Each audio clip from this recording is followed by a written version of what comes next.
ಹರೇ ಕೃಷ್ಣ. ನಮಸ್ತೆ ಸ್ನೇಹಿತರೆ, welcome back to my YouTube channel. ಇದು ನಮ್ಮ ಮನೆಯ ವರಮಹಾಲಕ್ಷ್ಮಿ ಹಬ್ಬ. ಇದು 5ನೇ ವರ್ಷದ ವರಮಹಾಲಕ್ಷ್ಮಿ ಹಬ್ಬನ ನಾನು ಆಚರಣೆ ಮಾಡ್ತಾ ಇದ್ದೀನಿ. ಯಾವ ಥರ ಸೀರೆ ಎಲ್ಲ ಉಡಿಸ್ತೀನಿ ಮತ್ತು ಕಳಸನ ಪೂಜೆ ಮಾಡ್ತೀನಿ, ಕಳಸಕ್ಕೆ ಯಾವ ಥರ ಏನೇನೆಲ್ಲ ಪದಾರ್ಥಗಳನ್ನ ಹಾಕ್ತೀನಿ, ಸೀರೆ ಯಾವ ಥರ ಪಿನ್ ಮಾಡ್ತೀವಿ ಮತ್ತು ಹಿಂದಿನ ದಿನವೇ ಏನೆಲ್ಲ ತಯಾರಿ ಮಾಡ್ತೀನಿ ಅನ್ನೋದನ್ನ ಒಂದು ವಿಡಿಯೋ ಮುಖಾಂತರ ತೋರಿಸ್ತಾ ಇದ್ದೀನಿ. ವಿಡಿಯೋ ಇಷ್ಟ ಆದಲ್ಲಿ ಲೈಕ್ ಮಾಡಿ, ಕಮೆಂಟ್ ಮಾಡಿ. ಸಪ್ರೇಟಾಗಿ ಕಳಸನ ಪೂಜೋದ್ರಿಂದ ನಾನಿಲ್ಲಿ ಮೊದಲಿಗೆ ಅರಿಶಿನ, ಕುಂಕುಮ, 2 ಖರ್ಜೂರ, 3 ಗೋಡಂಬಿ, 2 ದ್ರಾಕ್ಷಿ, ಏಲಕ್ಕಿ, ಬಾದಾಮಿ ಮತ್ತು ₹1 ಕಾಯಿನು, ಚಿನ್ನ, ಬೆಳ್ಳಿ, ಕೆಂಪು ಸಕ್ಕರೆ, ಲಾವಂಚ ಬೇರು ಮತ್ತು ಒಂದು 5 ಕವಡೆ, 1 ಬಟ್ಲಡಿಕೆ, ಹೂವು, ಗೋಮತಿ ಚಕ್ರ, 2 ಕಮಲ ಬೀಜ, 2 ಇದು ಗುಲ್ಗಂಜಿನ ಹಾಕ್ತೀನಿ, 3 ಲವಂಗ.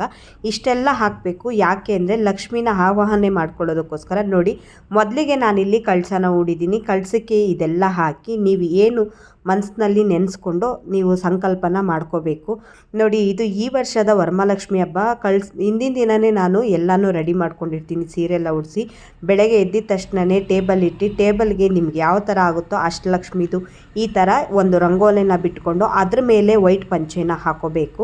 ನೋಡಿ, ಈ ವರ್ಷ ನಾನು ಬೇರೆ ಬೇರೆ ಥರ ಒಂದು ರಂಗೋಲಿನ, ಅಷ್ಟಲಕ್ಷ್ಮಿ ರಂಗೋಲಿನ ಬಿಡ್ತೀನಿ.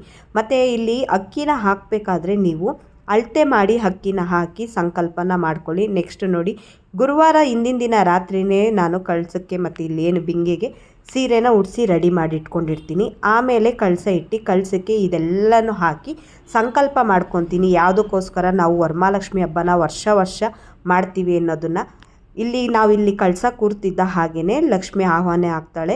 ಮತ್ತು ಇಲ್ಲಿ ಮಾವಿನ ಸೊಪ್ಪು, ವಿಳೆದೆಲೆ ಎರಡನ್ನೂ ಇಟ್ಟು ಕಳಸಕ್ಕೆ ನಾನು ರೆಡಿ ಮಾಡ್ಕೊಂಡಿರೋಂಥ ಕಾಯಿನೂ ಕೂಡ ಹಾಕಿ ನೋಡಿ, ಕಳಸ ರೆಡಿಯಾಗಿದೆ. ಈ ವರ್ಷ ಸಪ್ರೇಟು ಕಳಸನ ಇಡ್ತಾ ಇಲ್ಲ. ಯಾಕೆ ಅಂದರೆ ಸ್ವಲ್ಪ ನಾವು ಮನೆಯನ್ನು ಕಟ್ತಾ ಇರೋದ್ರಿಂದ ಬಿಂದಿಗೆ ಮೇಲೆ ಕಳಸನ ಇಟ್ಟು ಮುಕ್ಕೋಡಿಗೂ ಕೂಡ ಹಿಂದಿನ ದಿನವೇ ನಾನು ಎಲ್ಲ ಅಲಂಕಾರ ಮಾಡಿಟ್ಕೊಂಡಿರ್ತೀನಿ. ಅದನ್ನು ಇನ್ನೊಂದು ವಿಡಿಯೋದಲ್ಲಿ ತೋರಿಸ್ತೀನಿ.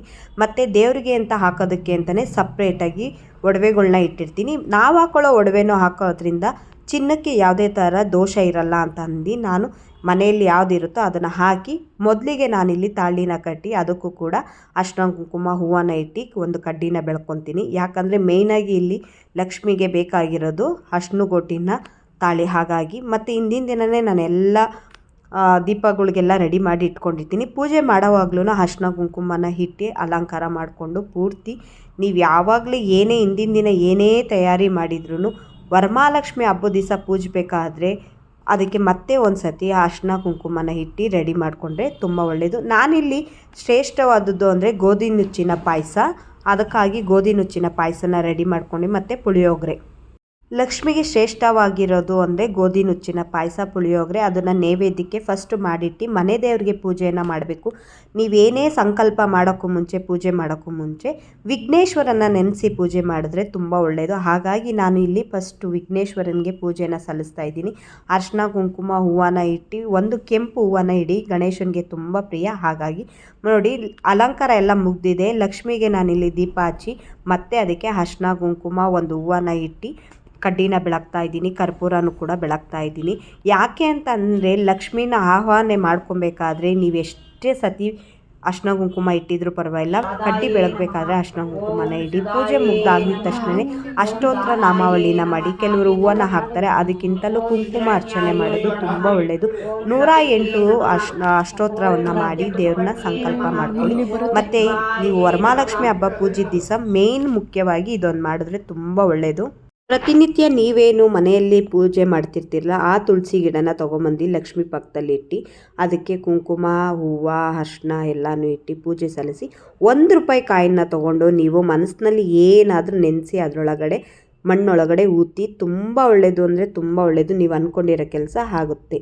ಇದು ನಾನು ಮಾಡೋ ಅಂಥ ವರಮಹಾಲಕ್ಷ್ಮಿ ಹಬ್ಬ. ನೆಕ್ಸ್ಟು ಇದಾಗ್ತಿದ್ದ ಹಾಗೆ ಒಬ್ಬಟ್ಟು ಮತ್ತು ಒಬ್ಬಟ್ಟು ಸಾಂಬಾರು, ಕಾಳುಳಿ, ಈ ಥರ ಎಲ್ಲ ಪ್ರತಿಯೊಂದೂ ಅಡುಗೆನ ಮನೆಯಲ್ಲೇ ತಯಾರು ಮಾಡ್ತೀವಿ. ಮೇಯ್ನಾಗಿ ಲಕ್ಷ್ಮಿಗೆ ಒಬ್ಬಟ್ಟು ಅಂದರೆ ತುಂಬ ಪ್ರಿಯ. ಹಾಗಾಗಿ ಮಿಸ್ ಮಾಡ್ದಂಗೆ ಹೊರಗಡೆಯಿಂದ ತಂದಿಡೋ ಬದಲು ಮನೆಯಲ್ಲೇ ಸ್ವಲ್ಪ ಒಂದು 1/4 kg ಬೇಳೆನಾದರೂ ಹಾಕಿ ಮನೆಯಲ್ಲೇ ಮಾಡಿ. ನೋಡಿ, ಮಜ್ಜಿಗೆ ಎಲ್ಲ ಮಾಡಿದ್ದೀವಿ. ಯಾಕಂದರೆ ವರ್ಕರ್ಸ್ ಇದ್ದಾರೆ, ಅವ್ರಿಗೋಸ್ಕರ. ನೋಡಿ, ನಾನು ಏನೆಲ್ಲ ಮಾಡಿದ್ದೀನಿ ಅನ್ನೋದನ್ನ ದೇವ್ರಿಗೆ ನೈವೇದ್ಯ ಮಾಡಿ, ಅದು ಎಷ್ಟೊತ್ತೇ ಆಗಲಿ ನೀವು ಪೂಜೆ ಆಗಿದ ತಕ್ಷಣವೇ ಒಂದು ನೈವೇದ್ಯನ ಮಾಡಿ. ಈ ವರ್ಷದ ವರಮಹಾಲಕ್ಷ್ಮಿ ಹಬ್ಬ ನಮ್ಮ ಮನೆಯಲ್ಲಿ ಈ ಥರನ ಆಚರಣೆ ಮಾಡಿದ್ದೀವಿ. ವಿಡಿಯೋ ಇಷ್ಟ ಆದಲ್ಲಿ ಕೊನೆಯವರೆಗೂ ನೋಡಿ, ನಮ್ಮ ಚಾನಲ್ನ ಹೀಗೆ ಸಬ್ಸ್ಕ್ರೈಬ್ ಮಾಡ್ಕೊಳ್ಳಿ ಮತ್ತು ಸಪೋರ್ಟ್ ಮಾಡಿ ಅಂತ ಕೇಳ್ಕೊತೀನಿ. Thanks for watching my YouTube channel.